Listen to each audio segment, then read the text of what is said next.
Nobody can prevent damages on their own.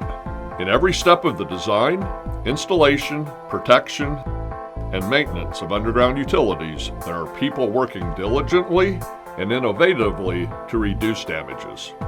All these people need and deserve to have their stories told, which is what we do here at Planet Underground TV. Planet Underground TV is only made possible with the help of our sponsors. Intrend, HBK Engineering, and C-Scan.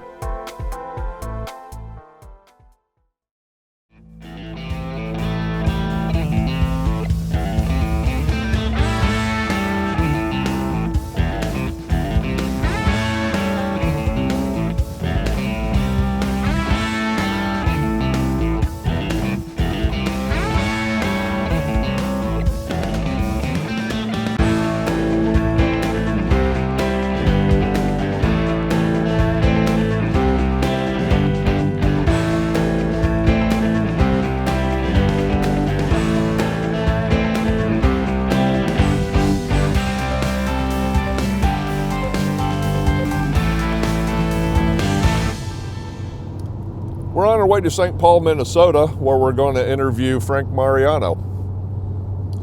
Frank is a locator for Xcel Energy. Xcel Energy is the gas and electric provider for the St. Paul, Minnesota area. And Frank covers downtown. His job's protecting all of Xcel's pipes and cables in the downtown area. He knows all the excavation that's happening on a day-to-day basis there in St. Paul. And we're going to follow Frank around. We're going to see what he does, where he does it. We'll ask Frank some questions. But, you know, Frank's going to tell us some stories, too. He's been in locating for a very, very long time. Everything downtown is something that we have to locate. Always having usually somebody down there helping me, looking, watching my back, blocking traffic for me. It's a very busy area.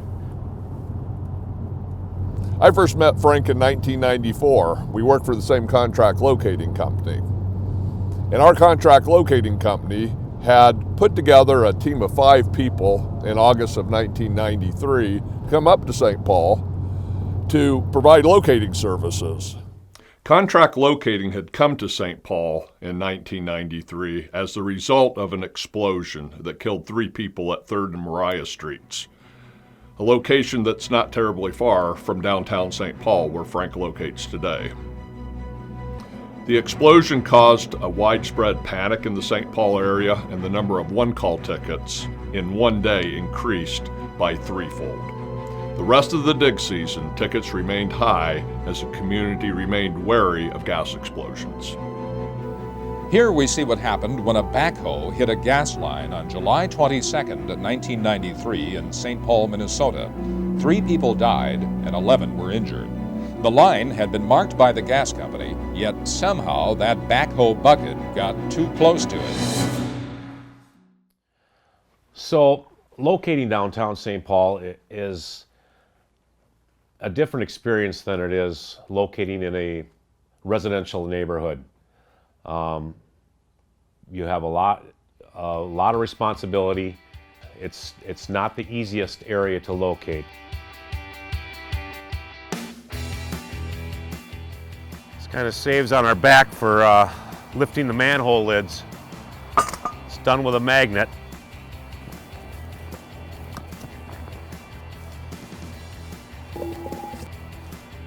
And I'm going to clamp on to the primary that's in here with my hot stick and my Metrotech locator, the coupler.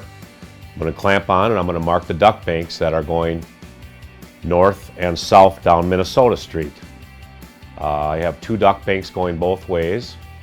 I have the one I'm clamped onto will be the left side duct bank that I'm marking out. Both duct banks that I'll be marking will be about approximately 2 to 3 feet wide. So this is our symbol for a duct bank. This means we have an underground duct bank here. It's got our electric lines in it. We have 2 here running parallel with each other. They both feed the manhole there, feed the manhole back here where I'm hooked up to it. Then it goes from that manhole and it's going to go right across the bridge, across Highway 94 over here.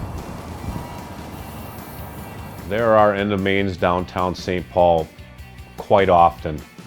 I would have to say there's probably end of mains pretty much every job I'm at, there's probably going to be an end of a main somewhere. They'd be nice if all the end of the mains were marked with marker balls, but of course there are some that were put in so long ago that there is not an EMS locator at the end. And in that case, if I had to find the end of that main, I would probably have a hand dig done, where they would physically dig down and find the end of the main and put an EMS ball on that for us.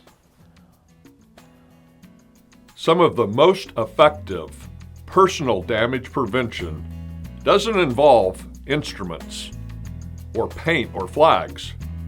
It involves communication. For the most part, every excavator that's working downtown, I'll have talked to.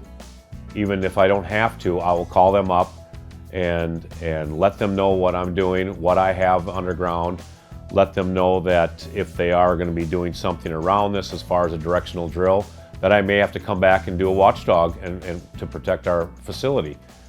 And for the most part, I have everybody's phone numbers down there. They all have mine. Yeah, contractors, I call them up and they'll answer their phone. Hey Frank, how are you? You know, so it's pretty good that we have a good relationship with everybody down that it's digging downtown. We have abandoned lines down there, and basically what I let them know, I'll let the contractor know that there may be an abandoned line here or here. You know, our maps show some up for a few years that they've been abandoned, and it's all I can do. If I do have a contractor that's digging, say we were working on, they were doing work on Jackson Street where we replaced all our gas. And then the contractor was coming through after and putting in all new water lines. Well, if they came across our old gas lines, which I knew was an old line and it wasn't live, I still would have our gas company come down and tap into that to make sure everybody knows there's no live gas in that gas main. When it comes to underground utilities downtown, no one is in a better position than Frank to assess what's going on. A lot of fiber jobs that are going on down there right now. They're burying conduits up and down the majority of the streets downtown right now for fiber that they're running to light poles. And what that's doing is they're putting little Wi-Fi hotspots in for the Super Bowl, which is coming here in February. That's been keeping us pretty busy downtown. I would probably say that if you looked around through downtown St. Paul right now, you'll probably find 70% of every street down there has paint somewhere on it from what we've done. It's kind of crazy. There's probably 4 different contractors that are putting in the empty conduits, and they're doing it for the Verizons and T-Mobiles and whoever to go to the hotspots for the web. And their contractors are putting stuff in. I'm locating the whole entire area for them to put this fiber in, and 2 weeks later I'll have another contractor call up and they're going to run the same route, and they're going to be basically plowing it in alongside the one that was put in, which to me I thought was a little crazy. Why wouldn't you guys get together and put another pipe in with the first contractor that went through? See, downtown you don't see that happening where they get together and they're going to put everything in together. If you get out in the suburbs and in the residential areas, everything's getting put in with joint trench. They got the phone, cable, gas, electric, all in the same trench in the residential areas. But you get downtown and it's just everything's, once it's been in the ground, they just don't want to take it up and put another one in, and so you're kind of stuck with everything being buried separately down there. When I worked for my previous company, Contract Locate Company, located downtown St. Paul, and it brings an interesting challenge into the locating world. Down there you've got facilities that were put in over 100 years ago. It's kind of fascinating. You have underground conduit You've got utility access tunnels. In downtown St. Paul, for instance, there's communication tunnels that run throughout all of downtown. Minimum depth on them is about 20 feet deep. They go all the way up to about 100 feet deep. It's a whole other world down there. Well, in St. Paul, we're also going to be visiting Q3 Contracting. Q3 Contracting is a underground utility service provider for gas and electric in the St. Paul area. And just like Frank, we're going to ask the people to tell us some stories. But in the end, we're going to give you a story about what's happening with damage prevention in St. Paul, Minnesota, 2017.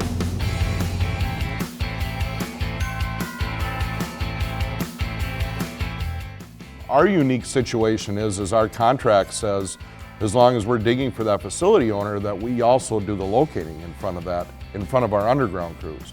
So we also have a locating side and an excavating side. Difference is, with our unique situation, our locators are trained differently. So they get the time, we've staffed to handle that, and they are truly 100% damage prevention geared towards our underground crews. Hi, I'm Joshua Richard. I work for Q3 Contracting. I've got about 10 years of locating experience, 2 of which are with Q3. I spent about 8 years with another utility locate company in the state of Minnesota. That's where really where I learned how to actually locate. We have the contract for our utility company that we replace their gas lines for, simply because it's a little more difficult for the standard locate companies, the contract locate companies in this area, to deal with the trouble that the old utilities cause. Some of the stuff that we're replacing has been in the ground for 40, 50, 60 years now, and it's had so many repairs done on it, so many band-aids put on it, that your standard everyday locate contract company would have too big of an issue locating it. So we get the contract to do it. We have the time that it takes to go through it with a fine-tooth comb and actually make sure that it's found and located properly.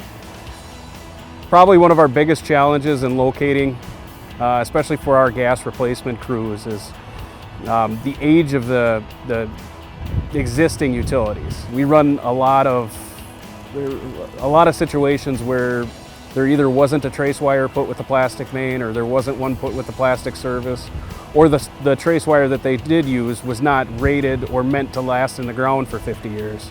And it's disintegrated. There's no electronic way of locating the main. That's what brings an interesting challenge into finding the utilities on some of our jobs. So as our crews get on site and we have issues with exposing facilities by hand or by vac, and we have trouble spotting these facilities because we can't find them, having our own locators on staff is a huge help to us. Everybody in the industry knows that you never give a depth reading. It's never accurate. I've stood by the hole myself and looked at something that's 4 feet deep when the machine says it's 2. So having our own locators on site, they can come back and work with our crews and give our crews an estimate on the depth.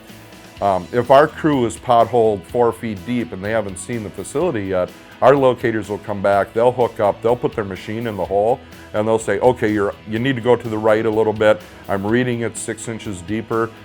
That's not a guarantee, but you're getting really close to that facility. You need to dig carefully. Shift to the right a little bit more, or shift to the left. That's a huge benefit to us, to having our own locators, because we're staffed to the point that we can do that, and we can put our locators back with those underground crews to perform those extra activities that really help to prevent the damage. It's amazing what a locator learns when he works directly with construction crews. Here we are. We're out here in New Brighton, Minnesota. We're doing a gas replacement project for 165 units in a townhouse complex. There's about 300 units total. We're only doing half of them this year.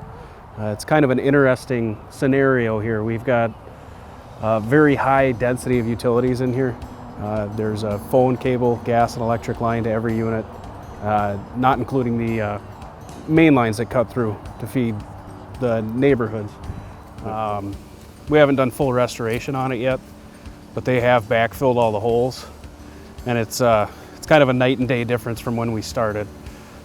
It almost looks like a disaster zone, but just from the sheer amount of utilities that are in here, there was no other way to get it done. There are no longer the differences between excavator and locator. It's now one on the same team, both with the same intention, is to not damage that facility. This is first phase of the job. All of the new gas lines have been installed. All of the old ones are still live, but they're in the process of being transferred to the new service lines. If you look around, you can see just about every inch of this space has been dug up. It was the only way to get the utilities in here with the amount of other utilities that are in our way. I think they ended up having to hand trench the whole way around this corner, all the way down through the center here just to get the main in. And that's the only way possible, the only safe way for us to do it. Well, hand digging, despite what people say, is a very tricky. It's not as easy as everybody thinks, that you grab a shovel and that you can dig. We try to educate our people from a contract side that when you hand dig, to simply stick a shovel on top of a paint mark and jump on it with both feet and go into the ground, you're asking for a damage to happen. So you try to get your crews to work in a manner that you assume that everything is 1 inch deep and not 3 feet deep. So even removing the sod can cause a damage. So you want to get off of those paint marks, work yourself back to the paint marks, and not just dig directly on top of them. There's definitely a correct way to hand dig, and it depends on soil, and it depends on conditions and rock and everything else that goes around with it. In this section of phase 1, it took us probably about 3 weeks just to make it through here, with the amount of potholing we had to do to verify other utilities and to find the unlocatable facilities. Just about, well, this section of the job, the current gas main that's out here is old aldelay. It's the very first form of plastic that they used out here, and they either did not put a trace wire with it or the trace wire disintegrated. And in order for us to find it, we had to dig random holes based off of old maps and try and locate the main. Once we found it, we would go along every 5-10 feet and spot the main and try and connect the dots and line it up throughout this whole section. Every single gas service out here that we installed had to be hand trenched in. The main that we were able to shoot in, we had to dig probably average of 40 potholes per shot in order to get the main in the ground safely. If we walk down here, we don't know what here is live, what here is dead, and what here got missed. But as far as it goes for actually putting the services in, we treat everything as if there's a cable in the ground and just dig that way. Always assume that you're going to find something. The locators that we've hired at Q3, I like to believe, are some of the best in the industry. Because how we pay them, I'm allowed to do that. And then retrain them to be dedicated just to our crews. Where we don't locate in front of our crews, tremendously more problems. Just because of the size of this job, the 165 units that we had to do, we've been doing this job in phases. We're currently working on finishing up the second phase. We finished the first phase a few weeks back. It was a challenge. The first phase had quite a few unlocatable old plastic gas lines. They either did not bury a locate wire with the gas service or the main, or it disintegrated or rusted in the ground over the past 50 years. Well, when you are trying to locate in an area like that, it becomes a challenge. You have to assume everywhere that you're going to dig, you're going to find something that's not supposed to be there or you can't locate. Abandoned lines in the ground cause us just a huge amount of downtime, where if we knew about them, that could change. Accuracy in locate marks, communication to our crews, all those things cause us a tremendous amount of downtime on the facilities that we aren't locating. Because here's what happens, when those locators go out there and they can spend 2 hours with that crew, they not only find the target facility they're looking for, they put marks on everything they find. So whether it's theirs or not, our underground crews know if they got a tone on something that's off the target facility. They may not know what it is, but they know there's something there. Helps our underground crews in their digging.